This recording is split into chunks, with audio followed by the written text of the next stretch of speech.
Suppose you enter a gathering where you do not know anyone. You see a group of people. The first person that you come across shakes your hand indifferently and says very coldly, "Welcome." The second person that you come across is busy speaking to the next person, and as you greet him or her, they look to you surprised and respond in a very impersonal manner without even looking at you, and then continue with their conversation. The third person is speaking on the phone and simply stretches out a hand without saying anything or showing any respect. However, when you reach a fourth person, that person sees you and immediately stands up to greet you. And when your eyes meet, he or she smiles and demonstrates that they're glad to meet you. And then they shake your hand warmly and welcome you. Even though you do not know each other, the way you've greeted and that person seated you down would have an impact on you. Do you have any doubt that your heart would have the most respect for the fourth person? Even though the others may be very talented people of great stature and status, despite all their success, the person who showed you warmth would obviously capture your heart. Because hearts are not won by force or wealth or beauty or status. They are won by much less than that. That is character. Yet very few people are able to win them. I personally know of people who are very wealthy and people used to flock to them. And when they lost their wealth, people were no longer interested in them. People will superficially respect you for your wealth, but the true respect will come through how you interact and communicate with people. No matter how hard you work or how brilliant you are, if you cannot connect with people around you, you will lead a life of conflict or emotional detachment from those around you. The Messenger ﷺ said, "Innakum la tas'awna an-nasa bi amwalikum, walakin yasa'uhum minhum bastul wajh wa husnul khulq." You will never be able to accommodate everyone with your wealth. However, your pleasant countenance and your good character will reach all. So where do you start? Start with self-awareness. Do you know how well you communicate right now?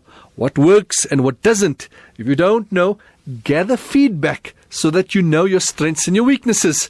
Be intentional about the way you communicate. Figure out what you want to say before you actually say it.